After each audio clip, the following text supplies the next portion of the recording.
Hi guys, in this video we'll take a look at Introduction to Differential Equations, first order separable differential equations, particular solutions to differential equations, examples, and then we'll finish with a summary. So what exactly are differential equations? We can describe a variable's rate of change by using derivatives. Given a variable y in terms of another variable x, we can sketch the curve and draw on some tangents in order to determine at a certain point the variable's rate of change with respect to the independent variable, in this case x. And we write this, as we always have, as dy by dx. We also know this as a derivative, the derivative of y with respect to x. It can be useful to form equations involving derivatives called differential equations. Let's say that we know that dy by dx is proportional to y, and therefore we can form a proportionality equation from this statement.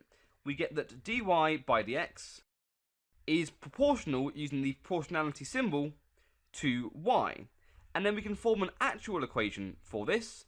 We will have that dy by dx is equal to ky for some constant k. This is an example of a differential equation. A first-order differential equation must have a term containing a first-order derivative but no higher derivatives. Dy by dx is an example of a first-order derivative. And an equation involving this dy by dx first-order derivative is, for example, dy by dx plus y is equal to f of x for some given function of x. This f of x could be sin x or x squared or any given function of x. We know what it is. This is an example of a first-order differential equation. Similarly, a second-order differential equation must have a term containing a second-order derivative but no higher derivatives. An example of a second-order derivative would be d squared y by dx squared. And an equation involving this would be, for example, d squared y by dx squared minus 3 lots of dy by dx, and then this is equal to 2y. This is an example of a second-order differential equation. It is okay that it also involves a first-order derivatives, but it must not have any higher derivatives, like a third-order derivative or any higher. We can solve these equations to find the values or relationships of the variables that we are interested in. For example, let's suppose we are asked to solve the equation dy by dx plus y is equal to f of x for some given function of x. Let's say that in particular we'd like to find the value of y when x equals 10. This is an example of finding values of variables that we're interested in. Or we could be interested in finding the function g, such that y is equal to g of x, i.e. the solution of this equation. This is an example of finding relationships. In the second case, we would like to find the function g such that y equals g of x solves this equation. When we talk about solving a differential equation, we mean going from an equation involving derivatives to one without. For example, let's suppose we have the equation dy by dx is equal to f of x for some given function of x. In most cases, this is quite a simple equation to solve. All we do is to integrate both sides with respect to x, and we get that y is equal to the integral of f of x dx. In solving this equation, we have taken our differential equation involving derivatives and solved it to have an equation for y without any derivatives. The solution to a differential equation will be a function, usually in terms of one of the variables appearing in the original equation. In this case, our solution is going to be y is equal to capital F of x. This is the function that we get when we integrate little f of x. And of course, as always with indefinite integration, we have our plus c. we have that y is in terms of x. These are the variables involved. Our solution is in terms of y and x. Just as a reminder, the fact that there exists a capital F, which we can integrate little f to get to, is the fundamental theorem of calculus.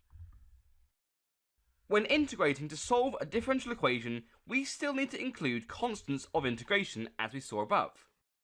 Let's take an example. dy by dx is equal to 3x squared.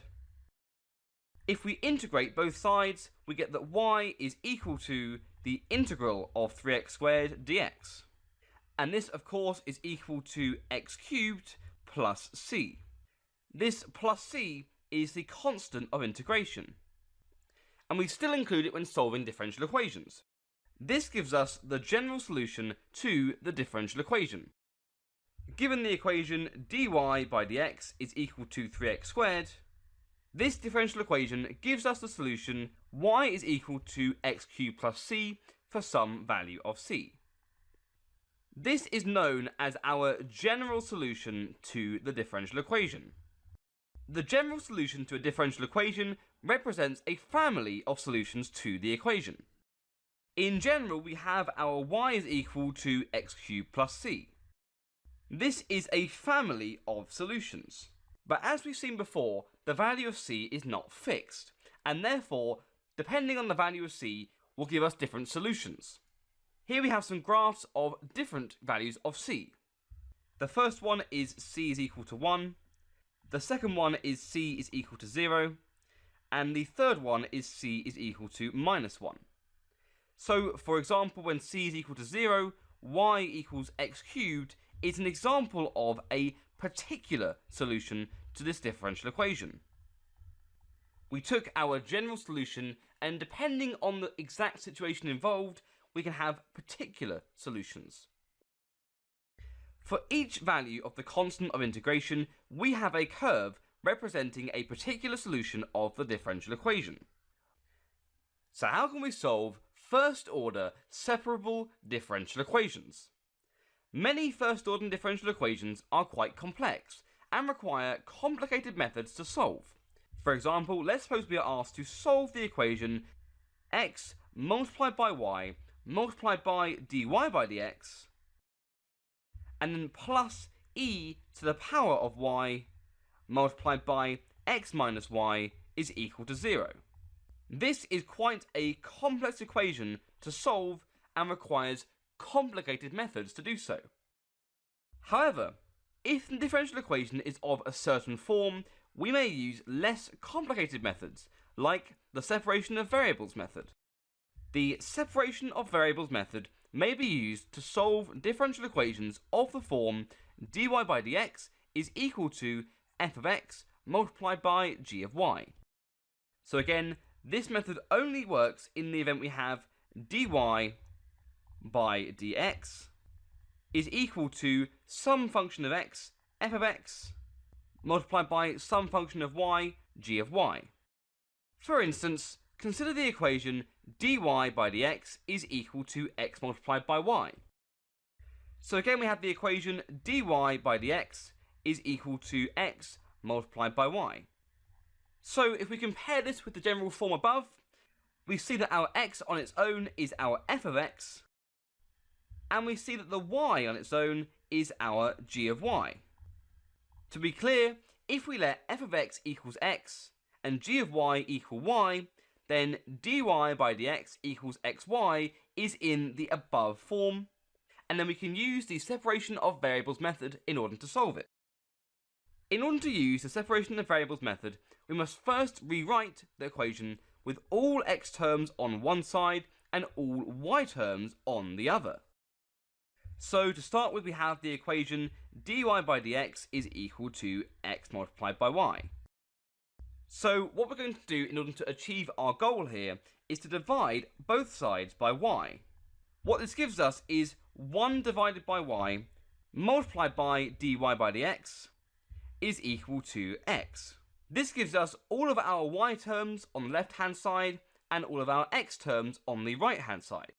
We can now integrate both sides with respect to x and use the chain rule to calculate the integral containing the y terms with respect to y. Again, it's just convention for this next process that we put all the y terms on the same side as the dy by dx term for the separation of variables method. So we have our 1 divided by our y multiplied by the dy by dx is equal to x. So now all we do is to integrate both sides of this equation with respect to x. And so we have the integral of 1 divided by y multiplied by dy by dx, and then we have a dx to represent that we're integrating both sides with respect to x. And then this is equal to the integral of just the right hand side, which is x, and then we have the dx. Now, the nice thing about doing this is that the left hand side becomes something particularly nice. We have this dy by dx multiplied by effectively dx. Now, using the chain rule, this just becomes dy. And therefore we get the integral of 1 divided by y, and then only multiplied by dy. So this is now an integral of a function of y with respect to y, which we can compute. And the right hand side is still the integral of x dx. We can then perform both of these integrals, and once the integration is done, we'll have a constant of integration, and then we'll have our general solution. We may summarise the separation of variables method using more general notation. So in general, we have our equation dy by dx is equal to f of x multiplied by g of y. And as we saw above, we can transform this into the integration equations, the integral of 1 divided by g of y, and then we have our dy from the chain rule from originally dy by dx multiplied by dx, and this is equal to the integral of f of x dx. This is how we use the separation of variables method in order to solve these equations in general. When finding the integral using separation of variables, we end up with a general solution to the separable differential equation. So again, if we have our equation dy by dx is equal to xy, then we can use our above expression. Then we can use the above formula in order to get it into the form that we had before. And so all we need to do is to identify our f of x and our g of y. Well, f of x is x and g of y is y, and so then we get the integral of 1 divided by our g of y, which is just y, and then we have our dy, and this is equal to the integral of f of x multiplied by dx. Well, f of x is just x, so we have x dx. And then we perform these integrals and we get the following. We only need to have one constant of integration, because if we have a constant of integration for both of these integrals, then we're able to bundle that in to one constant. If we had a plus c on the left hand side and a plus d on the right hand side, we could bundle that into a plus k on the right hand side. And so on the left hand side, all we have is our natural logarithm of the modulus of y. That's for integrating 1 over y dy, but we do not have a constant of integration because we're going to write it on the right hand side. And so this will be equal to 1/2 multiplied by x squared for the integral of x dx. And here we have our plus c, our general constant of integration. And then we can exponentiate both sides, and so we get the modulus of y is equal to e to the power of 1/2 x squared plus c.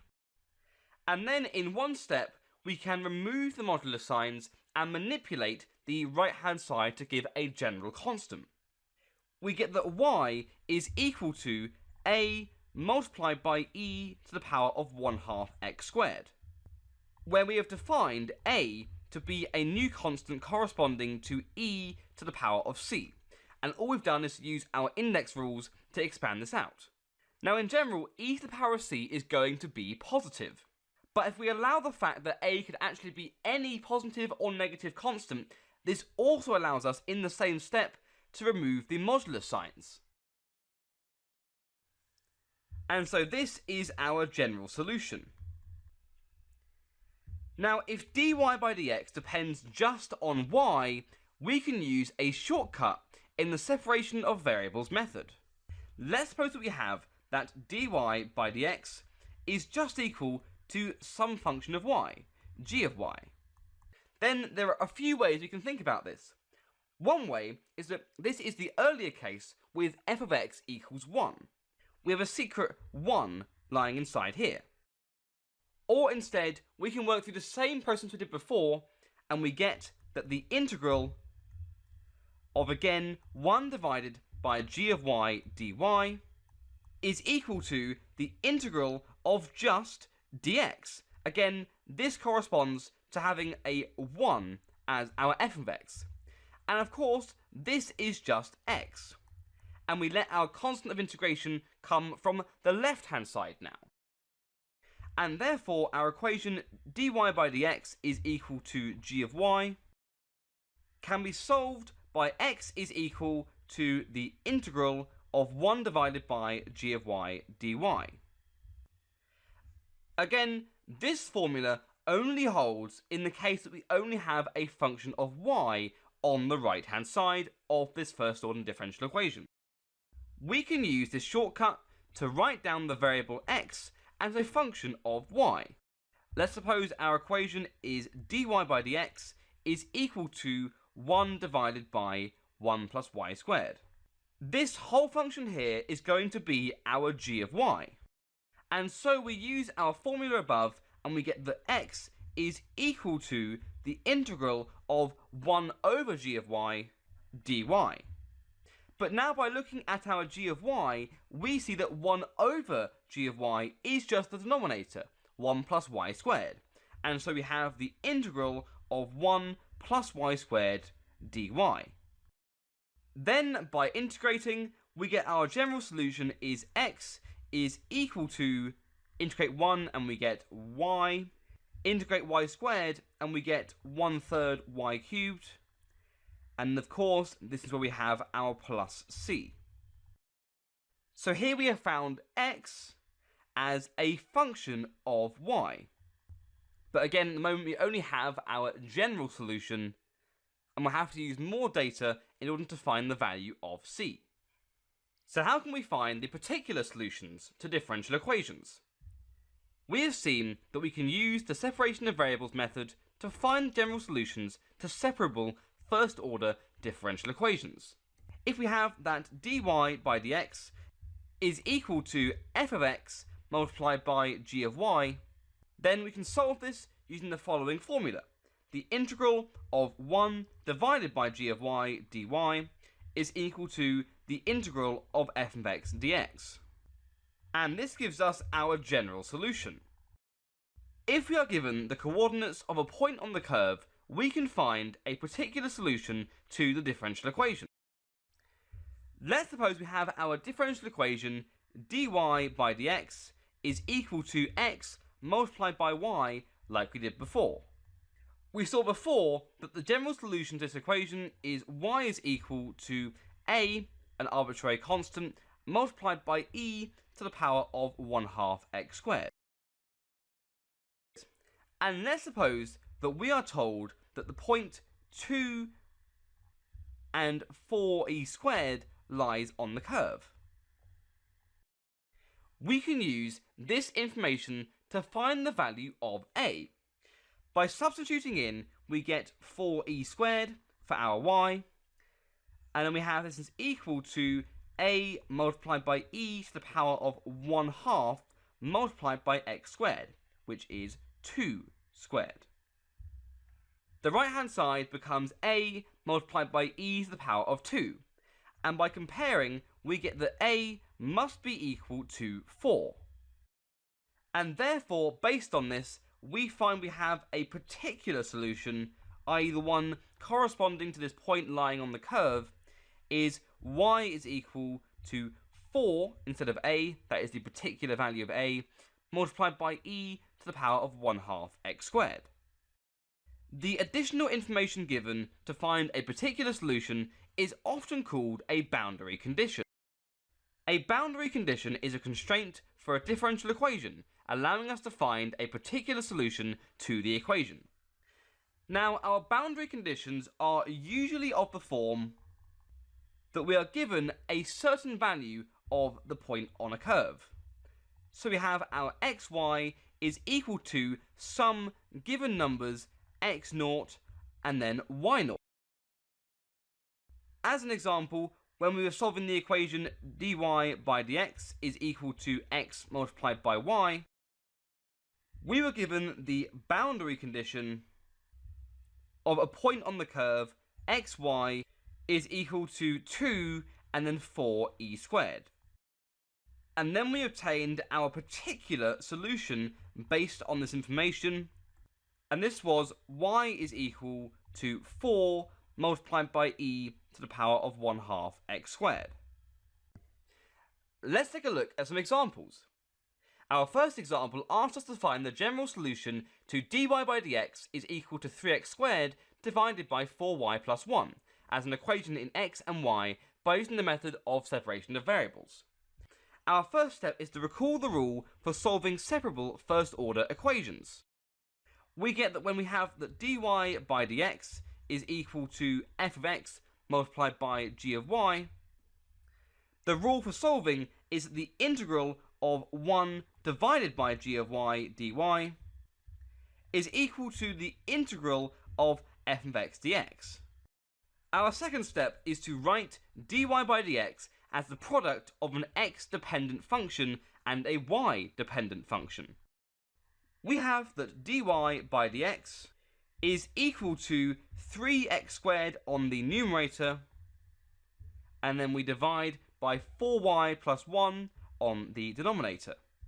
And we can write this as 3x squared multiplied by 4y plus 1 to the power of minus 1. And therefore our 3x squared is our f of x, and our 4y plus 1 is our g of y. Our third step is to use the rule to write down an equation involving integrals with respect to x and y. So we have our functions f of x equal to 3x squared, and g of y equal to 4y plus 1 to the power of minus 1. And so, by using our rule, the integral of 1 divided by g of y dy is equal to the integral of f of x dx, and by substituting in our functions f of x and g of y, we're going to get the integral of just 4y plus 1 dy on the left hand side, since we have our 1 over g of y, so the power of minus 1 cancels out. And then our right hand side is the integral of 3x squared dx. Our fourth step is to find the integrals on both sides of the equation to find the equation of the general solution. The left hand side becomes 2y squared plus 1, and we're going to have our constant on the right hand side. This becomes x cubed for integrating 3x squared, and then we have our plus c. This is the general solution of our differential equation. Our second example asks us to find the particular solution to the differential equation dy by dx is equal to sec of y if we have the boundary condition y equals pi over 2 when x equals 2. Our first step is to recall the rule for solving separable first-order equations where the right-hand side expression depends on just y. Suppose we have that dy by dx is equal to just g of y. Then we found this can be solved by x is equal to the integral of 1 divided by g of y dy. Our second step is to identify the function dependent only on y. Our equation is dy by dx is equal to sec of y, and therefore sec of y is going to be our g of y by comparing. Our third step is to use the rule to write x in terms of an integral with respect to y. We have that g of y is equal to sec of y, and since we have our general solution x is equal to the integral of 1 divided by g of y dy, by substituting in we get that x is equal to the integral of 1 over g of y, where 1 over sec of y is cos of y. And then we have our dy. Our fourth step is to integrate the right hand side to find the general solution in terms of x and y. We get that x is equal to, by integrating cos of y, sine of y, and then we have our constant plus c. Our fifth step is to find the value of the constant in the general solution by substituting in the values from the boundary condition. We've been told that when x is equal to 2, y is equal to pi over 2. Then, by substituting in to our general equation above, our left-hand side is 2, and this is equal to sine of pi over 2 plus c. Since sine of pi over 2 is 1, the value of c that we need is c is equal to 1. And so our last step is to write down the particular solution, and we have x is equal to sine of y plus c, well that is x is equal to sine of y plus 1. Our last example asks us to find the particular solution to the differential equation dy by dx is equal to e to the power of x divided by sine of y if we have the boundary condition y equals pi when x equals 0. Our first step is to recall the rule for solving separable first order equations. If we're given the equation dy by dx is equal to f of x multiplied by g of y, then we can solve this with the integral of 1 divided by g of y dy is equal to the integral of f of x dx. Our second step is to write dy by dx as the product of an x-dependent function and a y-dependent function. So we have our dy by dx, and this is equal to e to the power of x divided by sine of y. And if we manipulate this slightly, we get e to the power of x, and then we have the cosec of y on the numerator, and hence the fraction disappears. Then we can compare, and we get that our f of x is e to the power of x, and then we get that our g of y is cosec of y. Our third step is to use the rule to write down an equation involving integrals with respect to x and y. We have that our f of x is e to the power of x, and we have our g of y is equal to cosec of y, since our general formula is that the integral of 1 divided by g of y dy is equal to the integral of f of x dx. We get that the integral of 1 over g of y, which is now back again at sine of y dy, is equal to the integral of f of x dx, which is e to the power of x dx. Our fourth step is to find the integrals on both sides of the equation to find the equation of the general solution. Our left-hand side integrates to minus cos of y, and then we'll have our constant of integration on the right-hand side, and then since e to the power of x integrates and differentiates to itself, we get e to the power of x, and then we have our plus c. We can write this in the form e to the power of x plus cos of y plus c equals 0. Our fifth step is to find the value of the constant in the general solution by substituting in the values from the boundary condition. We've been told that when x is equal to 0, y is equal to pi. And therefore by substituting in, we have e to the power of 0 plus the cosine of pi plus c is equal to 0. E to the power of 0 is 1, cos of pi is minus 1, and so they cancel out, and we get that c is equal to 0. And so our last step is to write down the particular solution, and because c is equal to 0, we get that e to the power of x plus cos y is equal to 0. This is our particular solution to the differential equation. Hey guys, I hope you enjoyed the video. If you are looking for an amazing A-level maths resource, join me today in my series of engaging bite-sized video tutorials. Just click the SnapRevise smiley face, and together, let's make A-level maths a walk in the park.